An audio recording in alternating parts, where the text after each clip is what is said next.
नहीं है। अगर कोई मेरी नीयत पर शक कर रहा है तो मैं उनको बताना चाह रहा हूं कि मैंने वो बुरे दिन देखे हैं, वो नजारे हमको आज भी याद हैं। अगर मैं बोलना शुरू करूं तो फजर हो जाएगी। बहुत से लोगों को हम जानते हैं, वो एक दर्दनाक दौर था, वो एक बेबसी का आलम था कि जब कोई किसी के हाथ पकड़ने को तैयार नहीं था। मैंने अपनी बहनों से उनकी दर्दनाक दास्तानें सुनी, मुझे याद है। तो अगर कोई ये कहता है कि ओवैसी अहमदाबाद या गुजरात को इसलिए आया है, तुम नहीं जानते मुझे। 2006 में बड़ौदा में एक दरगाह को खबर के साथ रोड वाइंडिंग में तोड़ दिया गया, फसाद हुआ था। मैं और उस वक्त के समाजवादी पार्टी के एमपी अबू आसिम साहब, हम दोनों यहां पर आए थे। बड़ौदा में एक याकूतपुरा इलाका है, पूछना जाकर वहां पर 10 ऐसे पेशेंट्स को ले जाकर मैंने हैदराबाद में उनका इलाज करवाया था। एक का पैर काटना पड़ा जख्मों की वजह से, तो हमने उसको मसनवी पैर लगाकर बड़ौदा भिजाया वापस।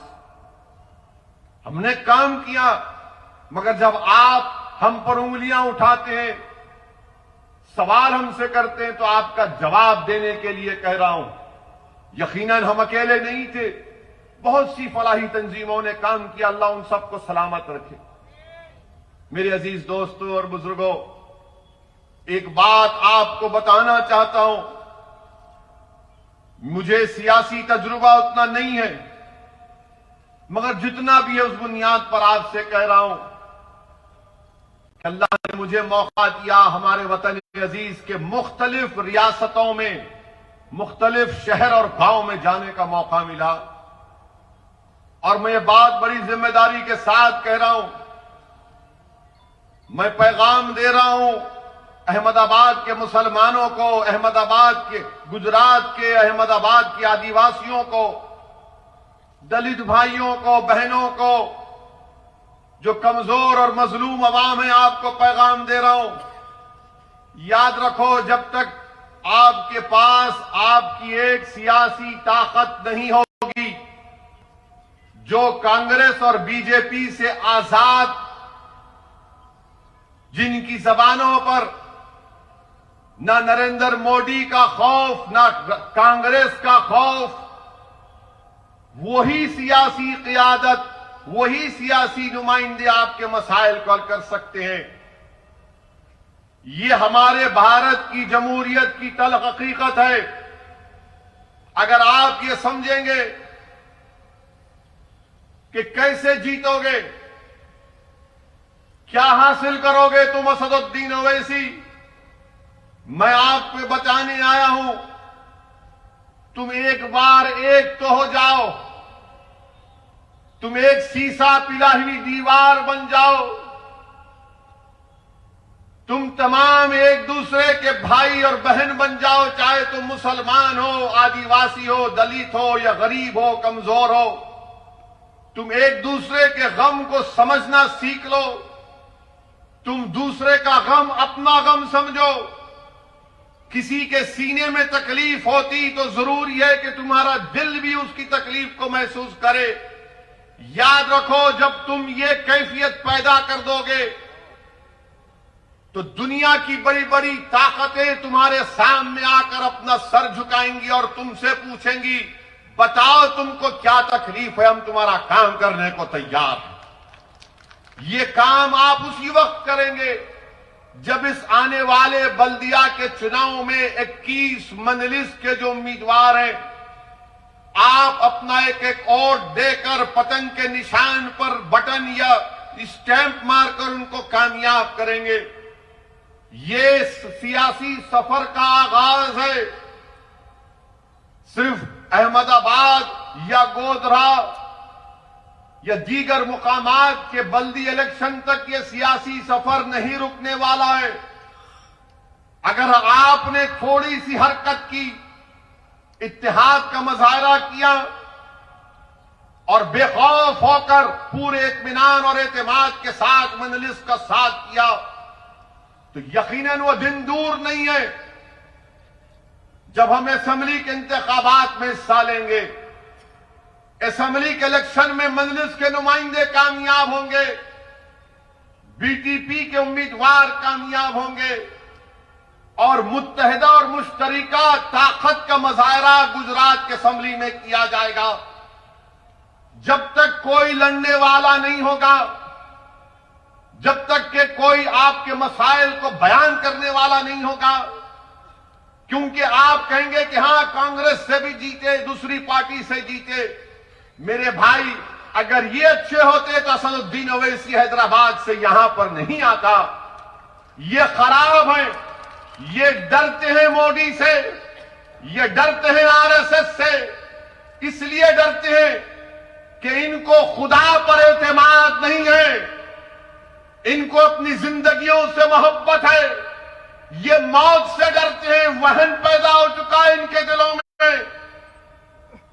मजलिस का एक एक रुकन सिर्फ अल्लाह से डरता और कोई इंसान से हम नहीं डरने वाले हैं, चाहे कोई भी हो।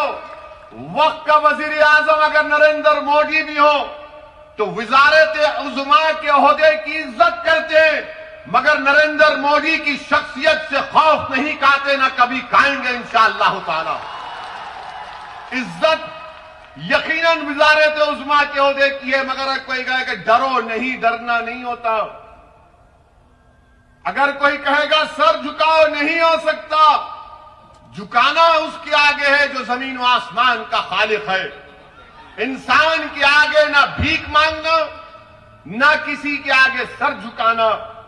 तो क्या करेंगे आप मुत्तहिद रहकर भारत की जमहूरियत, भारत का संविधान जिसको बाबा साहिब अम्बेडकर ने बनाया, वो हमसे ये मुतालबा करता है कि ना तुम डरो, ना किसी के सामने भीख मांगो, बल्कि भारत का संविधान तुमसे ये पुकार कर कह रहा है कि अगर तुम आजादी चाहते हो, तुम मसावात चाहते हो, तुम भाईचारगी चाहते हो, तुम इंसाफ चाहते हो, तो सियासत में सिर्फ वोट डालने वाली मशीन मत बनो, बल्कि वोट को हासिल करो, लीडर बनो, कायद बनो, नेता बनो और कौम के मसाइल को, चाहे वो कौम मुसलमान हो, आदिवासी हो, दलित हो, उनके मसाइल को, उनके पैगाम को लेकर आगे बढ़ो। ये पैगाम मजलिस इत्तेहादुल मुस्लिमीन आपको देने आई है और मुझे यकीन है कि इंशाअल्लाह ताला आप इस पैगाम को, मेरी इस बात को समझेंगे। मेरे अजीज दोस्तों और बुजुर्गों, 21 बल्दिया की सीट पर हमारे उम्मीदवार यहां पर मैदान में हैं। लोग बड़ी बड़ी बातें करते हैं। मजलिस के मुखालिफीन, जहां पर मैं जाता हूं, इस पूरे मुल्क के सियासतदानों में अगर सबसे ज्यादा किसी को कोई गाली देता है तो दीवाना आपके सामने खड़ा है। हर कोई जो दिल में आ बकते रहता है मेरे बारे में। लोग मुझसे पूछते कि तुमको फर्क नहीं पड़ता। मैं उनसे कहता हूं कि हां, शुरू में पड़ता था, अब नहीं पड़ता। पूछिए अब क्यों नहीं फर्क पड़ता? इसलिए कि इज्जत देने वाला अल्लाह है, कामयाबी देने वाला अल्लाह है। ये इंसान लाख तुम मुझे गाली दे दो, तुम मेरी तरक्की को, मेरी जमात की कामयाबी को नहीं रोक पाओगे। मेरे अजीज दोस्तों और बुजुर्गों, हम जहां कहीं भी अपनी सियासी जमात या अपनी पार्टी का आगाज करते हैं, फौरन इल्जाम लग दिया जाता है कि इनसे मिले हुए हैं, उनसे मिले हुए हैं। ऐसा लगता है कि ये हमारी शादी कराना चाहते हैं कि नहीं नहीं, इसको इससे शादी मत करो, वो उनका मिला हुआ है, ये खराब है, ये फुला टीम है, बी टीम है, सी टीम है। अरे दीवानों, याद रखो, दुनिया में कोई अभी तक पैदा नहीं हुआ जो पैसे की बुनियाद पर रसूलुल्लाह सल्लल्लाहु अलैहि वसल्लम के गुलामों के गुलाम को और दरे मोहम्मद सल्लल्लाहु अलैहि वसल्लम के कुत्ते को कोई खरीद सके। तुम बार बार इनसे मिले, अरे तुम मिले हुए हो, तुम्हारी सोच में मिलावट, अगर तुम अच्छे होते तो तुम जीत जाते, बीजेपी को हरा देते गुजरात से। तुम में ना होश है, तुम में ना प्लानिंग है, ना तुम में कोई अंग्रेजी में जो कहते कि इंटेलेक्चुअल ऑनेस्टी है। तुम मिले हुए हो, तुम हिंदुत्व का मुकाबला हिंदुत्व से करना चाहते हो, तुम हिंदू नेशनलिज्म का मुकाबला हिंदू नेशनलिज्म से करना चाहते हो। मजलिस क्या पैगाम दे रही है कि हिंदुत्व का मुकाबला संविधान से किया जाएगा जिसको बाबा साहब अंबेडकर ने बनाया है। हिंदू नेशनलिज्म का मुकाबला इंडियन नेशनलिज्म से किया जाएगा। इंडियन नेशनलिज्म सब उसमें आते हैं, मगर ये पार्टी बोलती है कि नहीं नहीं। अरे तुम वो लोग हो जो इलेक्शन में मुसलमानों के इलाकों में कैंपेन करने जाने डरते हो, इंतखाबी मुहिम चलाने से डरते हो। तुम वो लोग हो और तुम हम पे उंगलियां उठाते हो और फिर आप हमसे कहती हैं यही कांग्रेस पार्टी, इनके 12 एमएलए जीते कांग्रेस से, आपने उनको वोट दिया और नरेंद्र मोदी के गोद में जाकर बैठ गए अपनी पार्टी से इस्तीफा देकर। ये 12 अगर भागे तो क्या मैं उनको गुलाब जामुन खिलाकर भिजाया मोदी के पास? ये 12 अगर भागे तो क्या महेश भाई उनको बुलाकर आदिवासियों का खाना खिलाए थे कि खा खड़कनाथ की मुर्गी और भाग मोदी के पास? वोट आपने दिया और गाना गाते हैं मोदी का और इल्जाम लगाते मुझ पर। अरे अपने गिरेबान में आप झांक कर देख लो, बहुत गंदगी है आपके गिरेबान में, मगर गिरेबान में नहीं झांक सकते इसलिए कि आपकी गर्दन बहुत मोटी हो चुकी है। इतनी मोटी हो चुकी है कि आप ये समझते हैं कि हम इस मुल्क में हुकूमत करने के लिए पैदा हुए। वो जमाना चला गया, वो जमाना चला गया, वो जमाना नहीं रहा। आप ये भी जानते हैं कि पार्लियामेंट के चुनाव हुए 2019 में, आप तमाम में कितनों ने बीजेपी को वोट नहीं दिया? हाथ उठाइए, डरिए मत। आप दिए, उठाओ।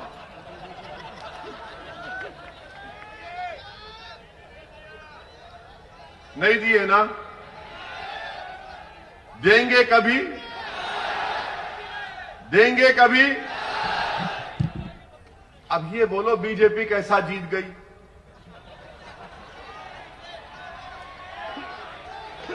कैसा जीती बीजेपी?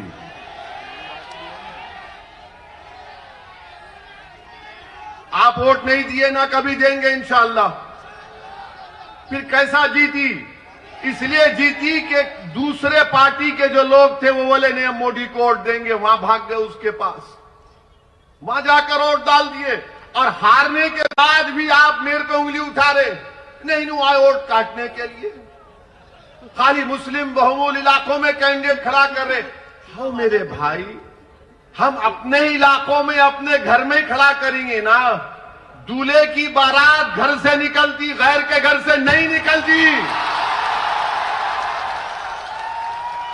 दूल्हा अपने घर से निकलता ना बारात लेकर, तो ये बारात शुरू होगी तुम्हारे महल्लों से, तुम्हारे घर में, और इंशाअल्लाह ताला पूरे गुजरात में जाएगी। आज मीडिया के लोग आके बोल रहे वहां से खड़ा करे, वहां से खड़ा करे। हमने कहा मैडम अभी तो शुरुआत है, अपने घर से ही शुरू करेंगे ना। नेक काम करना, नेक काम जो करते घर से करते ना। पहले घर के कमजोरियों को, बुराइयों को, उसको खत्म करके हम दूसरी जगह जाते। तो घर से शुरू करें, और मुझे यकीन है कि जो काम घर से शुरू किया जाता है उसमें कामयाबी हमको इंशाअल्लाह ताला आप देंगे, और अल्लाह हमको कामयाबी समकिनार करेगा। मेरे अजीज दोस्तों और बुजुर्गों, यहां पर एक लंबी फेहरिस्त है कि 75 गवर्नमेंट के स्कूल से अहमदाबाद म्युनिसिपल कॉरपोरेशन में ये जो लोग जीते आपकी ओर से 150 ने स्कूल को बंद करवा दिया। 150 स्कूल बंद हो गए, जिसमें 60 गुजराती थे और 90 उर्दू मीडियम के स्कूल थे। ये भी क्या मेरे से पूछ के बंद हुए? आप में हिम्मत नहीं थी इन स्कूलों को खुलाने की। और फिर पीने का पानी दस्तयाब नहीं है। 50 साल 70 साल पुरानी सीवरेज ड्रेनेज की लाइन है, उस पर भी आपको कुछ करना नहीं है। ये रिवर फ्रंट है। मोदी जी, आपने रिवर फ्रंट तो बना दिया, मगर जो मुस्लिम और दलित इलाके हैं वहां पर कौन सा काम करवाया? बताइए मोदी जी, आपकी पार्टी और क्या आपकी हुकूमत ने? दुनिया को दिखाने के लिए रिवर फ्रंट, मगर जो मुस्लिम और दलित इलाके हैं वहां पर पीने का पानी की लाइन नहीं, ड्रेनेज लाइन नहीं, फ्लाईओवर नहीं, और ट्रैफिक में घंटों गाड़ियां रुक जाती हैं। मगर मोदी जी कहेंगे गुजरात आओ, रिवर फ्रंट देखो। हम आपसे कहेंगे आओ हमारे घर को देखो, हमारे इलाकों को देखो जहां पर दलित और मुसलमान बसते हैं। ये जो जीत कर गए, ये नहीं बोल सकते ये बात, क्योंकि इनको इजाजत नहीं है अपने सियासी बाप के खिलाफ कोई बात करने की। फिर ये पिराना इलाका है, पूरा कचरा लाकर डालते वहां पर, पूरा कचरा लाकर डालते। क्या ये बात सच नहीं है कि 28 सितंबर 2020 को टाइम्स ऑफ इंडिया अखबार की रिपोर्ट है कि 12 साला नेहा नाम की लड़की जिंदा उस कचरे के ढेर में दफन हो गई।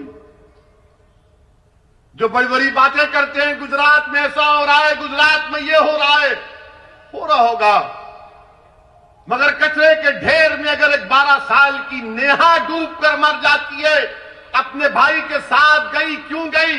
वो इसलिए गई कि वहां पर खिलौने तलाश करना चाहती थी।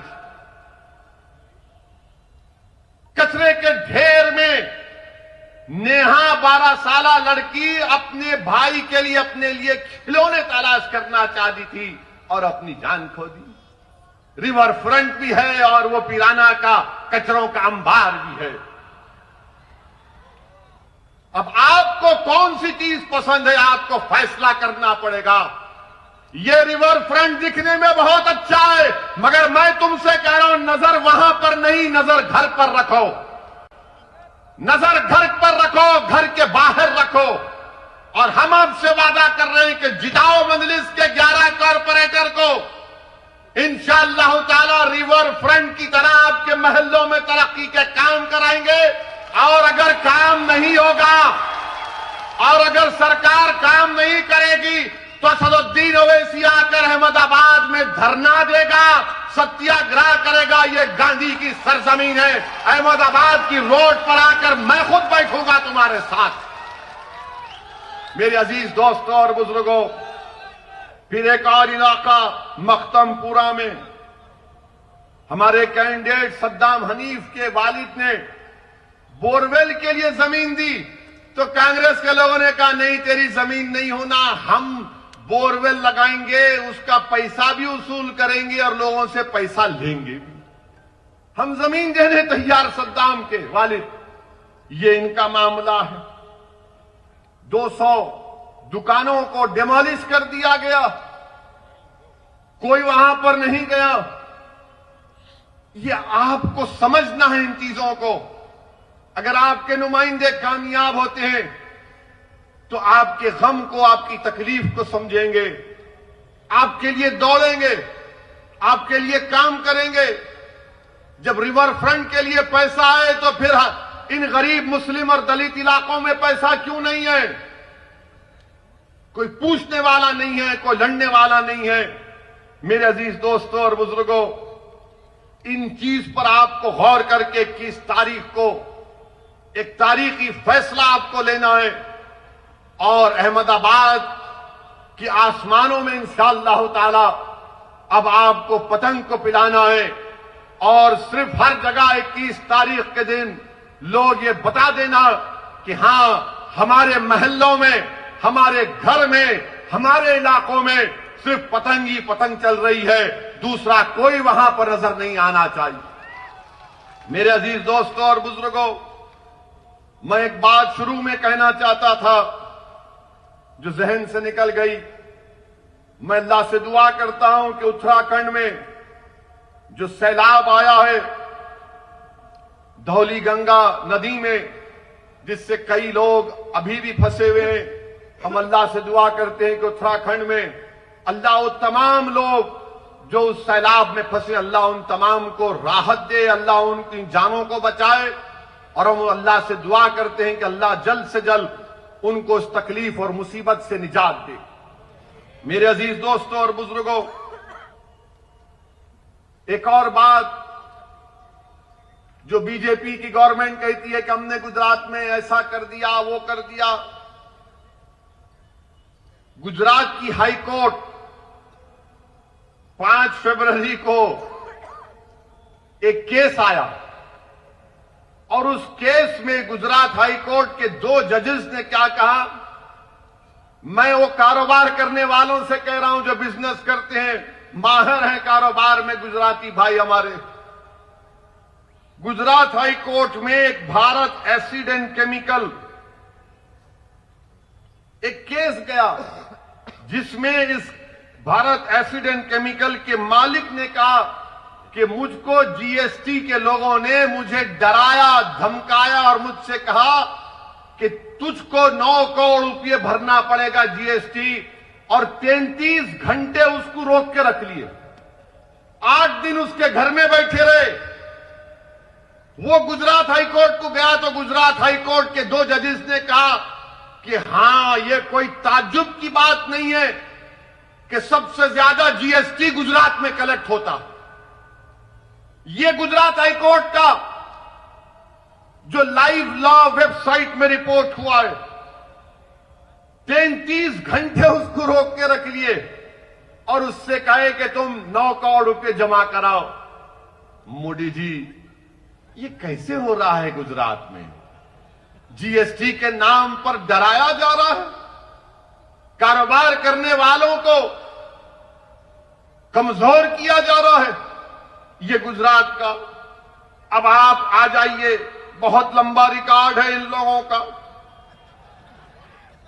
एक और रिकॉर्ड है माशाल्लाह, आपको जानकर गम होगा कि जो बच्चों में एनीमिक होते हैं, जिसमें खून की कमी होती है, जो 6 महीने से 5 साल के बच्चे गुजरात में, 6 महीने से 5 साल, खुद मोदी हुकूमत की रिपोर्ट अब भी आई, नेशनल फैमिली हेल्थ सर्वे 5, ये कहती है कि 80% गुजरात में 6 महीने से 5 साल के बच्चों में खून की कमी, एनीमिक।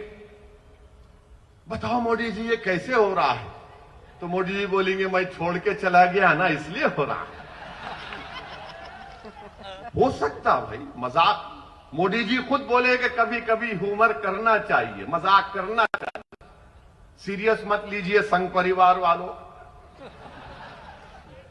फिर एक और बात, जो बच्चे स्टंटेड होते हैं, यानी जिनकी उम्र के लिहाज से हाइट होना कम, वेस्टेड यानी उनका वेट जो होना वो कम, वजन कम होता है, वो 38 से 39% हो गया। गुजरात तरक्की कर रहा है। जो हमारी बहनें जिस उम्र में आकर बच्चे पैदा करती हैं, 65% वो महिलाओं को एनीमिक है, खून की कमी है। गुजरात तरक्की कर रहा है। अच्छा, ये बोलते हैं कि वोट पार्टिसिपेशन रेट कितना है मुसलमानों का? 61% है। कितना है हमारे हिंदू भाइयों का? 71% है। ये गवर्नमेंट ऑफ इंडिया का रिकॉर्ड है, मैं नहीं बनाया हूं। मैं संघ परिवार और बीजेपी से पूछना चाहता हूं, ये डिफरेंस क्यों है वोट पार्टिसिपेशन रेट में? मुसलमानों का भी 71% होना चाहिए ना, क्यों नहीं करते आप?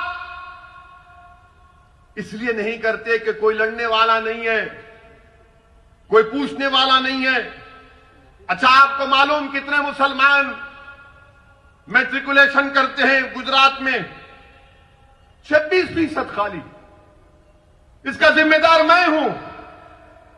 जिसको आपने वोट दिया, पूछो उनसे कि 26% मैट्रिकुलेशन करेंगे। और फिर एक सेग्रीगेशन इंडेक्स है। पूरे भारत में अगर हिंदू और मुसलमान अलग रहते हैं तो अहमदाबाद में रहते हैं। क्यों रहते हैं बताओ? क्या मैंने कहा मिलाओ ना मोदी जी? क्यों नहीं मिलाते आप? यह सेग्रीगेशन इंडेक्स कहता है। मेरे अजीज दोस्तों और बुजुर्गों, गुजरात में अमन है। यह कहते हैं, मोदी जी का नेशनल क्राइम रिकॉर्ड्स ब्यूरो का डेटा है, 2018 में 39 कम्युनल राइट्स हुए, 2019 में 6 कम्युनल राइट्स हुए। और गुजरात में सबका साथ, सबका विकास, विश्वास, ये बाजा बजाते रहते हैं। मोदी जी बीजेपी वालों को बोल दिए, सोने से पहले बोलो सबका साथ, सबका विश्वास, सबका विकास। सुबह उठे तो बोलो सबका साथ, सबका विकास, सबका विश्वास। 24 घंटे यही बोलते रहो। मगर क्या डिस्टर्ब एरियाज एक्ट क्यों है अहमदाबाद में? 40% क्यों है यहां पर? क्यों एक हिंदू मुसलमान को घर नहीं बेच सकता? क्यों एक मुसलमान हिंदू को नहीं घर बेच सकता? क्यों मुझे कलेक्टर से परमिशन लेना पड़ता? मेरी जायदाद है, मेरे बाप का घर है, मेरी मां का घर है। तुम कौन होते मुझे बोलने वाले किसको बेचूं या ना बेचूं? डिस्टर्ब एरियाज एक्ट लगा दिए। मैं अपना घर नहीं बेच सकता, कलेक्टर के पास जाकर भीख मांगना पड़ता है। यह संविधान के खिलाफ है डिस्टर्ब एरियाज एक्ट। हमारे दोस्त वकील अब्दुल हकीम केस डाले हाई कोर्ट में कि संविधान के खिलाफ है, राइट टू इक्वालिटी के खिलाफ है, राइट टू लाइफ के खिलाफ है। यह प्राइवेसी जजमेंट आया सुप्रीम कोर्ट का, उसके खिलाफ है। मगर डिस्टर्ब एरियाज एक्ट, कलेक्टर से अगर मैं तोहफा भी दे रहा हूं तो नहीं दे सकता हूं, गिफ्ट भी नहीं दे सकता हूं। आप कौन होते भाई?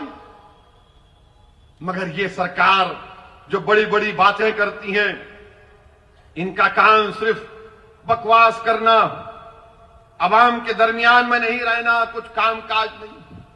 मेरे भाई, मैं आपसे अर्ज कर रहा था कि जो लोग लड़ते हैं, जो लोग जद्दोजहद करते हैं, उन्हीं की बात सुना जाता है।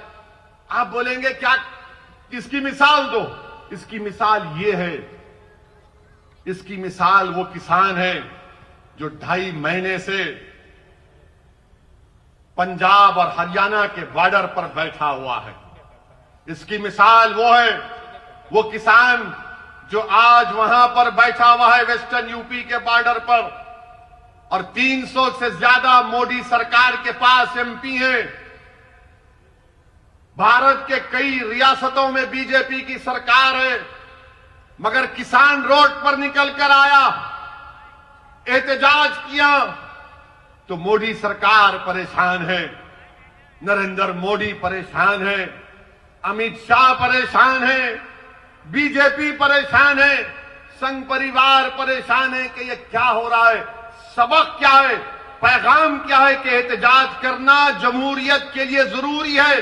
किसानों ने हमको बता दिया, एहतजाज किए तो मालूम हुआ कि हुकूमत परेशान हो जाती है। तो इसीलिए मैं आपसे अपील कर रहा हूं कि हरकत करना पड़ेगा।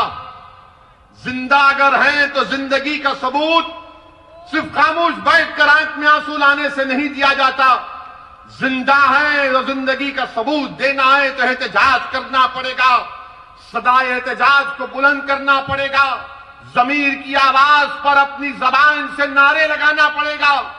अगर दिल जलता है तो अपनी जबान पर लाकर हुकूमत के ऐवानों में बताना पड़ेगा। नाइंसाफी नजर आती है तो उस नाइंसाफी का जमहूरी तरीके से खात्मा करना पड़ेगा। हक चाहते हो तो याद रखो, सिर्फ पुकारने से कोई हक नहीं देता कि मेरा हक दे दो, हक दे दो। हक को लेना पड़ता है। अगर कोई इख्तिदार की कुर्सियों पर बैठकर तुमको तुम्हारा हक नहीं देता तो जमहूरियत तुमको इस बात की इजाजत देती है कि उन जालिमों से अपना हक छीनो और संविधान को और जमहूरियत को मजबूत करो। मेरे अजीज दोस्तों और बुजुर्गों, ये पैगाम मैं आपको देने आया हूं कि जहां तक किसानों की बात है, मैं अहमदाबाद से भी हमारे किसान भाइयों को पैगाम दे रहा हूं कि हम आपके साथ हैं। आपकी जिद्दोजहद हक बजानिब है, आपके मुतालबात बिल्कुल सही हैं। जो 3 कानून नरेंद्र मोदी की सरकार ने बनाए वो भारत के संविधान के खिलाफ है। एग्रीकल्चर संविधान में स्टेट लिस्ट में आता है और नरेंद्र मोदी की सरकार को कोई अख्तियार नहीं था कि वो उस कानून को जो स्टेट लिस्ट में आता उस पर कवानीन बना सके। एग्रीकल्चर मिनिस्टर बोलते हैं तोमर साहब इसमें क्या काला है दिखाओ। अरे काला उसमें यह है कि भारत के संविधान के खिलाफ है। जो कानून बनाने का इख्तियार आपको नहीं है, आप कैसे बनाए हो कानून। अब जो किसान एहतजाज कर रहे तो बोले ये खालिस्तानी है क्योंकि वो पर सिख है।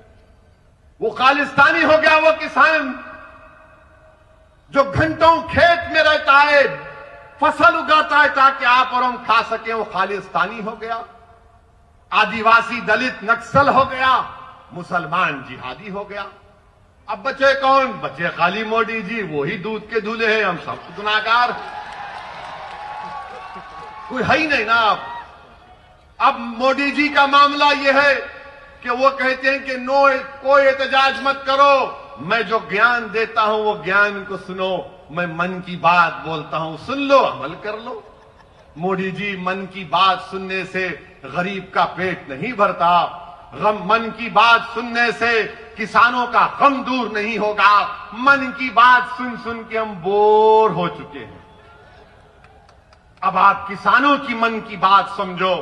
अगर मोदी जी इंसाफ करना चाहते हैं, वो खुद कहते हैं कि मैं गुजरात की गरीब परिवार से उठकर आया हूं।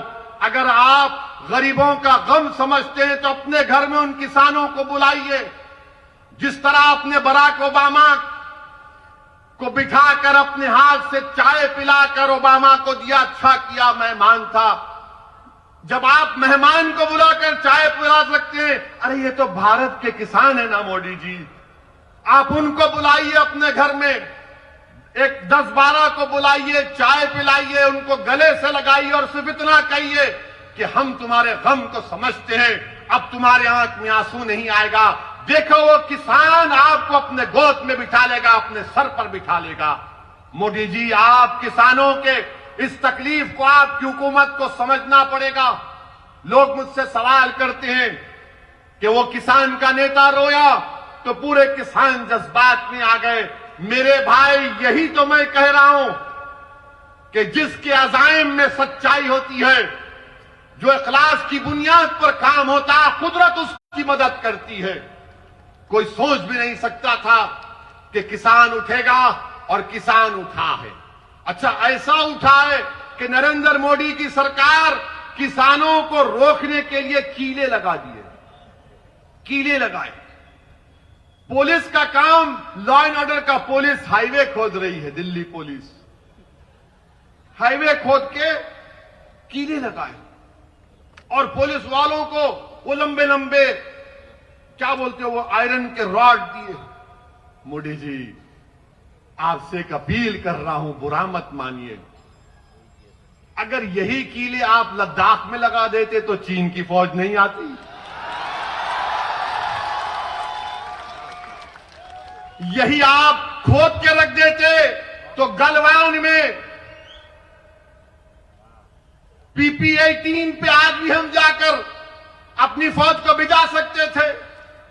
मोदी जी, वहां पर कीले नहीं लगाए आपने। क्यों नहीं किया आपने? लद्दाख में 18 भारत के सेना के लोग शहीद हो गए। प्रधानमंत्री, अगर 56 इंच का सीना है तो चीन को सबक सिखाना था। अब चीन क्या कर रहा है? 1000 स्क्वायर किलोमीटर जमीन जो भारत के एलएसी में चीन कब्जा करके बैठा है। और मोदी जी बोलते हैं, भाइयों बहनों, सबका साथ, सबका विश्वास, सबका, ना कोई था ना कोई रहेगा। 1000 स्क्वायर किलोमीटर पर चीन की फौज भारत के एलएसी की जमीन पर बैठी है। अरुणाचल प्रदेश में गांव बसा दिए भारत की जमीन पर। सिक्किम में नटकुला में चीन की फौज। मोदी जी दिखाइए ना। तो मोदी जी अपनी जबान से वजीर आजम चाइना का नाम नहीं ले, सबका नाम ले लेंगे, सबको नाम रख देंगे, मगर चाइना का ही नाम नहीं लेते। अब वो मैं वजीर आजम से कह रहा हूं कि मैं अहमदाबाद से इस रिवर फ्रंट के सामने खड़े होकर जिस मुल्क का नाम हमारा वजीर आजम लेने से डरता है, हम कह रहे हैं कि चीन चाइना की पीएलए भारत की 1000 स्क्वायर किलोमीटर पर कब्जा करके बैठी हुई है। प्रधानमंत्री अपनी जबान से चाइना का नाम लो। क्यों नहीं लेते चाइना का नाम आप? कोई पूछेगा 1000 स्क्वायर किलोमीटर कहां से आया? हिंदू अखबार लिखा, मेरा अखबार नहीं है, मेरे ससुरे का नहीं है। और वैसे भी एक ही शादी कर रहा हूं, वो गलतफहमी मत रही है। और अल्हम्दुलिल्लाह घर में है हमारी बेगम, है, साथ रहते हम। समझे ना? समझ गए ना? अक्लमंद को इशारा काफी। कितना हंस रहे देखो चीचा। अंकल बेगम का नाम लिए तो हाँ, बात हो रही ना, याद आते, हमको भी याद आते। घर जाना है ना। आप बताइए, चीन का नाम ही नहीं लेते। और बीजेपी के लोग हम वो कर देंगे, वो बर्दाश्त नहीं करेंगे, ये कर देंगे, फुना कर देंगे। अरे तुम कुछ भी नहीं कर रहे ना, कुछ तो करो प्यारे। खाली टीवी चैनल पर आकर बैठकर दे लंबा लंबा छोड़ते, ओ लंबा लंबा। एक जोक बोलता हूं, बुरा मत मानिए, जोक है। मोदी जी भी मन की बात में बोले कभी कभी ह्यूमर होना चाहिए। तो मोदी जी सऊदी अरब गए। सऊदी अरब सुन ली, याद है? बोलूं? बोल। तोप को देखे रियाद में, पुरानी तोप रियाद में थी। हमारे वजीर आजम हर चीज को बड़ा गहराई से देखते। गोल गए। जोक है, सच्चाई नहीं है, लिटिल ह्यूमर, लाइटर वेन में। तो वहां पर जाकर प्रधानमंत्री ने उस अरब शेख से पूछा कितना फेंकती?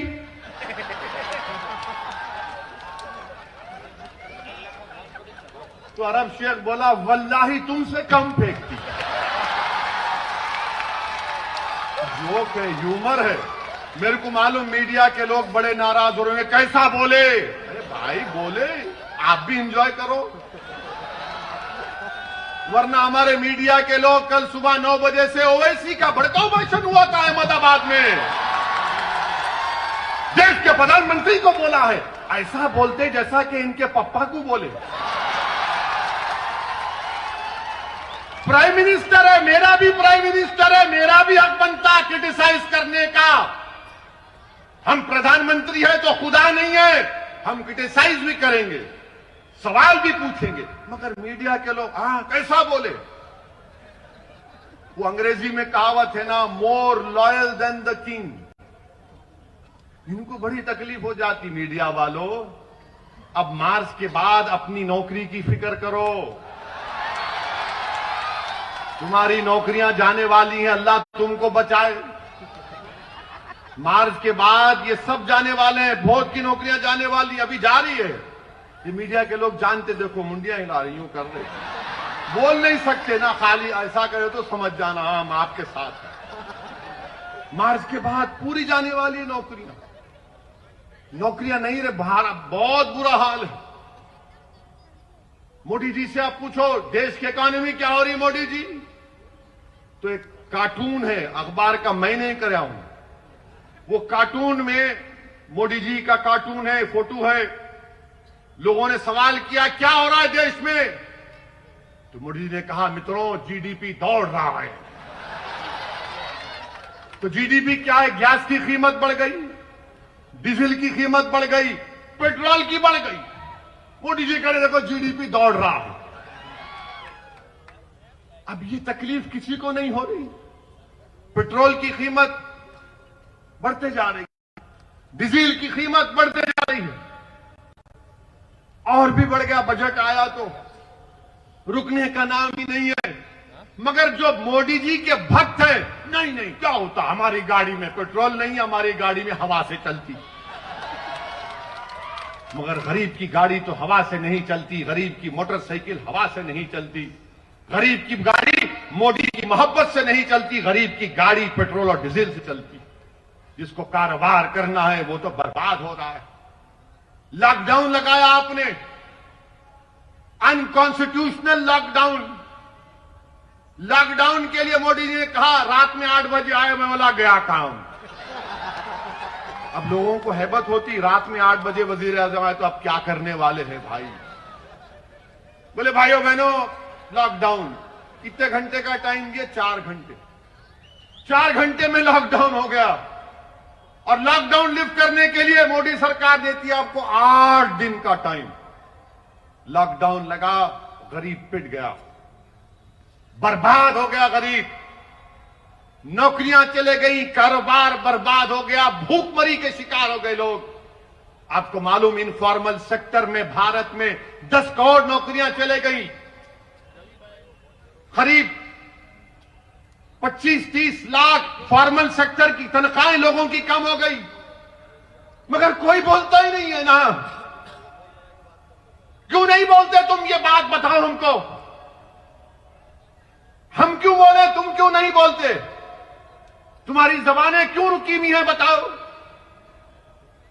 और पूरे मुल्क में कोरोना चल रहा, लॉकडाउन आपने गलत किया।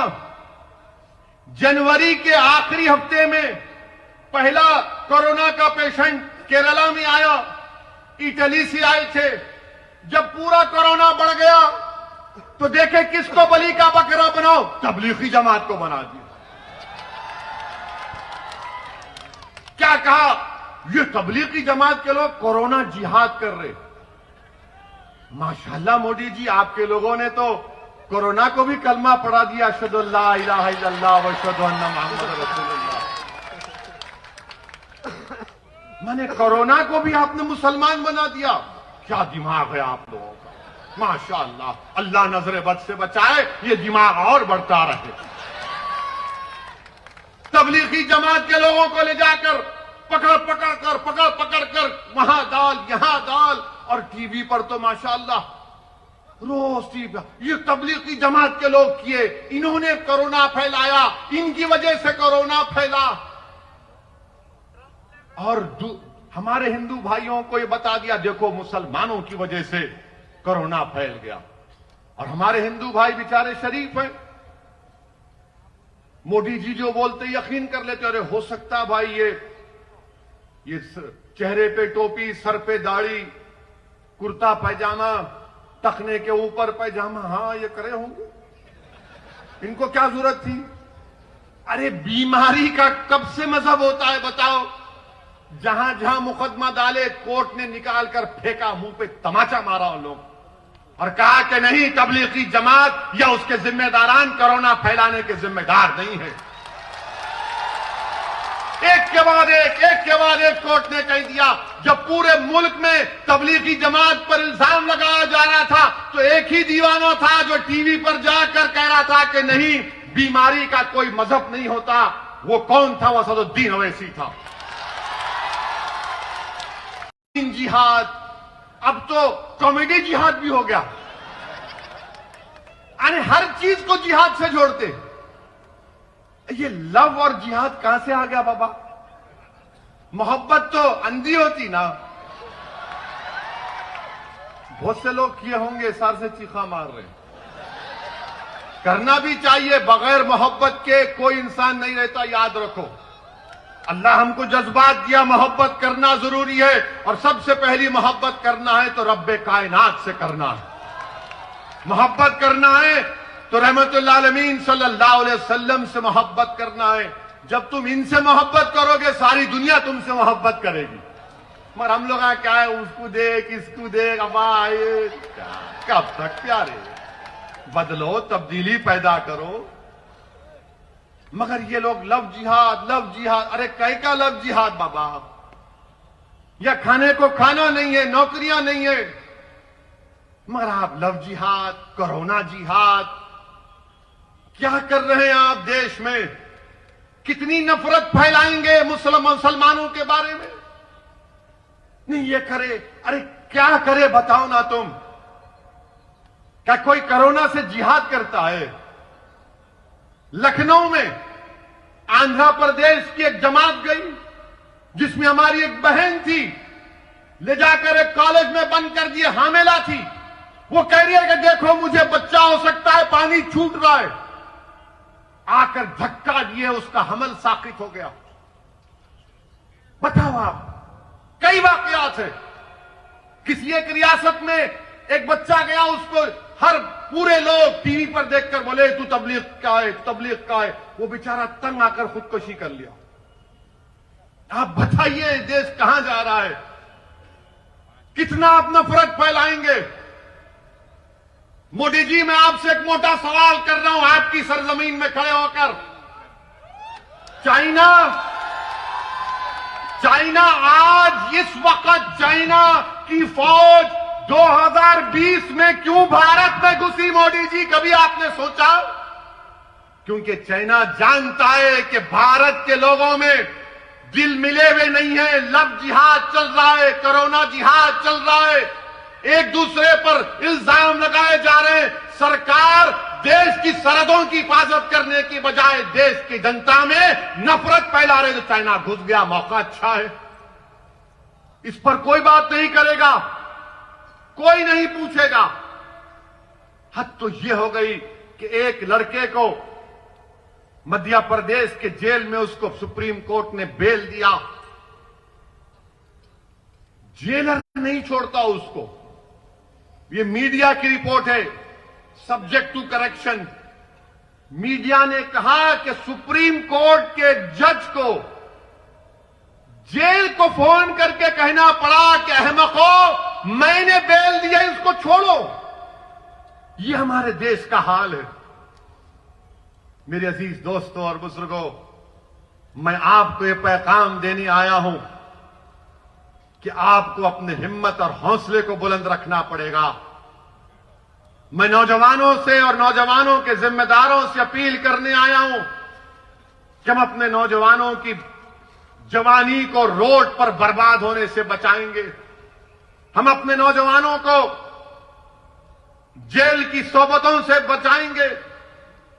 ये नहीं हो सकता संघ परिवार वालों कि हमारे बच्चों की जवानी रोड पर बर्बाद हो जाए या जेल में सड़ जाए और आपके बच्चे अमेरिका जाकर अपनी जिंदगी को अच्छा बना लें। अब जवानी को बचाएंगे, उसको एक सही राह पर लेकर जाएंगे, जीने के मकासद समझाएंगे, जिंदगी उसूल पर गुजारने की तरगीब करेंगे। अब ये नहीं हो सकता संघ परिवार के लोगों कि हमारी बच्चियों को तहफ्फुज ना मिले, उनको तालीम ना मिले और किसी और की बच्ची तालीम भी हासिल करे और तहफ्फुज भी मिले। अब हम अपनी बच्चियों को तहफ्फुज भी पहुंचाएंगे, तहफ्फुज भी फराहम करेंगे, उनको तालीम याफ्ता भी बनाएंगे। ये उस वक्त होगा मेरे अजीज दोस्तों और बुजुर्गों, जब आप मुत्तहिद रहेंगे, जब आप मुत्तहिद रहेंगे, अपने के वोट को समझकर इस्तेमाल करेंगे और तभी जाकर आपको कामयाबी मिलेगी।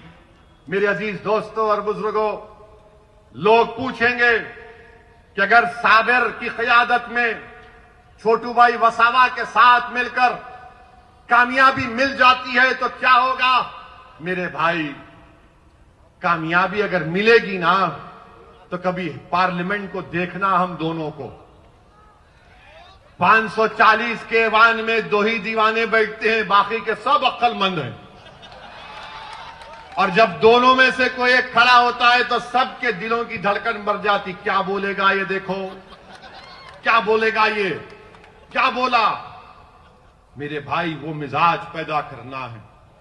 जब ट्रिपल तलाक का कानून आया तो किसने दस्तूर आईन के हवाले देकर बताया कि कानून खिलाफ है, दस्तूर के खिलाफ है।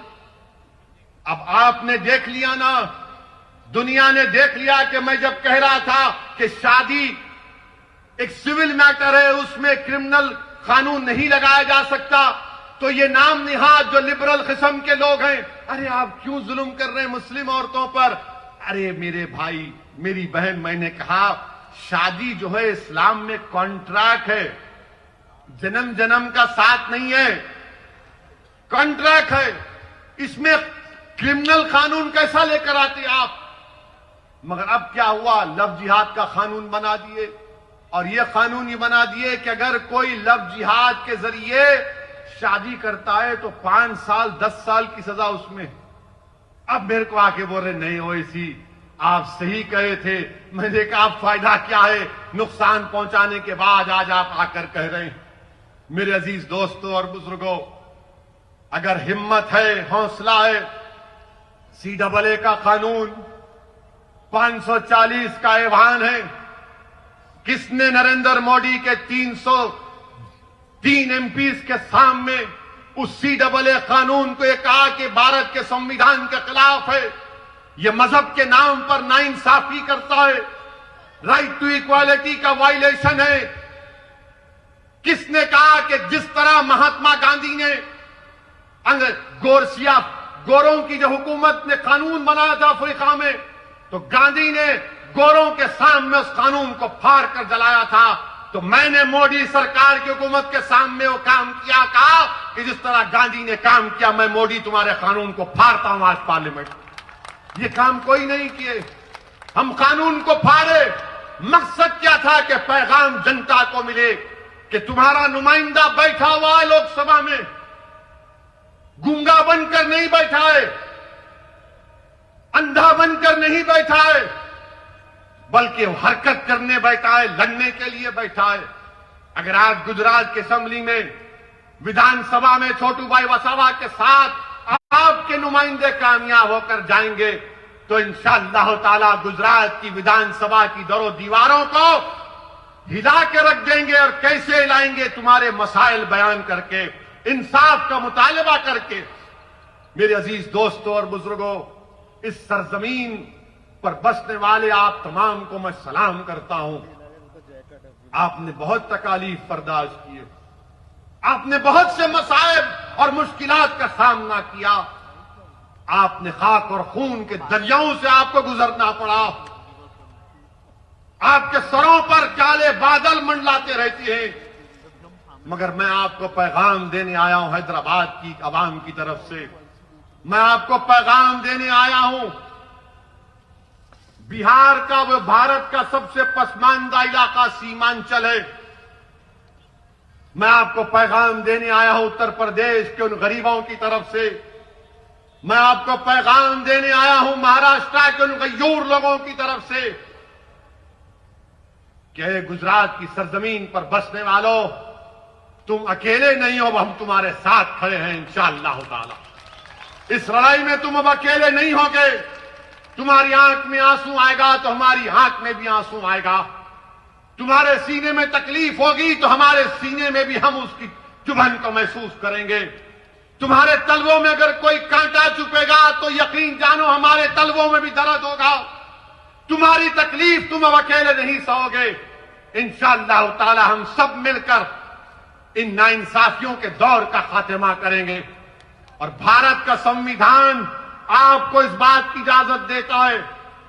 आप देखते हैं कि हम सीमांचल में इलेक्शन लड़े, 5 सीट पर कामयाबी हमको मिली, और जैसा 5 सीट जीते तमाम के तमाम लिखना शुरू कर दिए, इन्हें आ गया, ये पार्टी आ गई।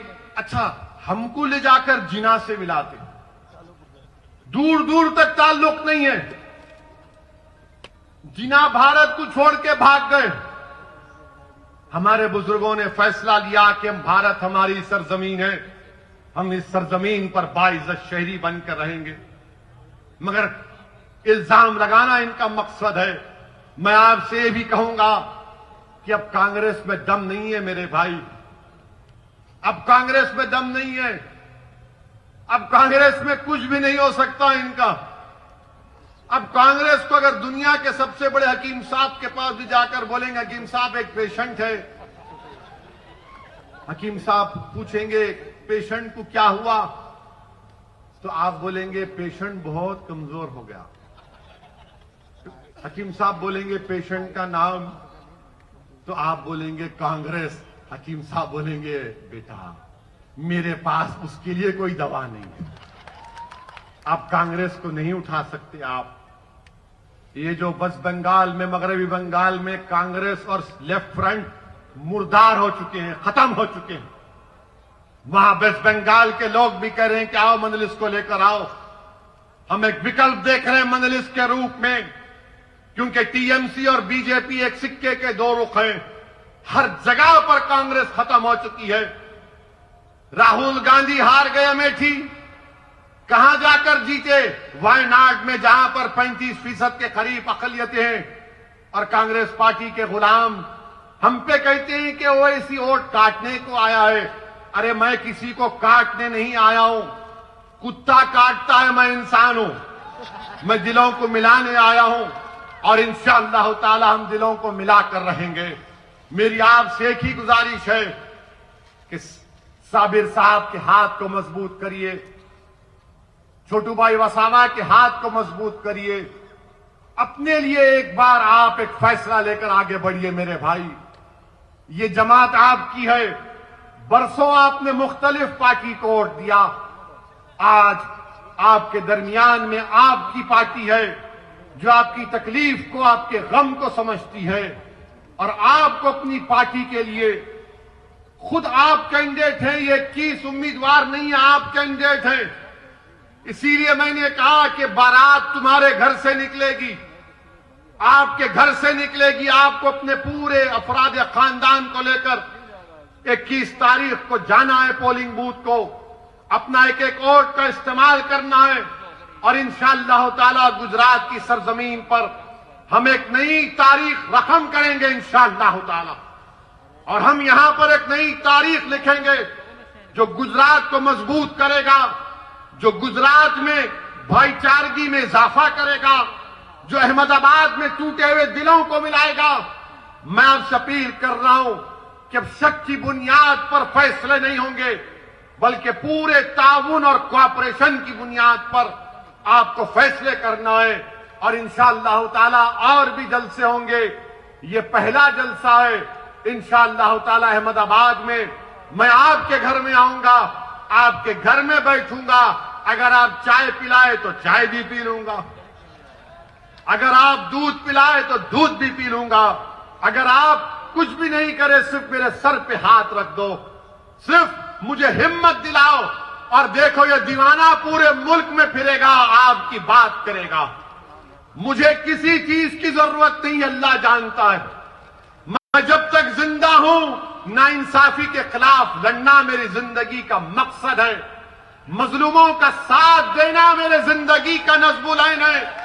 इंसाफ के लिए लड़ना, यही लड़ते लड़ते चला जाऊंगा, क्योंकि अल्लाह मुझे बहुत कुछ दिया है। मगर जब ये नाइंसाफियों को देखता हूं, तकलीफ होती है, तिलमिलाहट महसूस करता हूं, गुस्सा आता है। मगर मेरे अजीज दोस्तों और बुजुर्गों, अब इस गुस्से को जमहूरी तरीके से हमको अपने मुकद्दर के फैसले करना पड़ेगा। मजलिस का साथ दीजिए, पतंग के निशान पर बटन दबाइए और 21 तारीख के दिन नौजवानों पतंग लेकर खींच मारते हुए जाना हर चीज को। कोई इंशाअल्लाह ताला आपकी ताकत, आपके जज्बे के खिलाफ कोई सामने नहीं ठहरेगा। शुक्रिया। वाखिर दावाना अल्हम्दुलिल्लाहि रब्बिल आलमीन।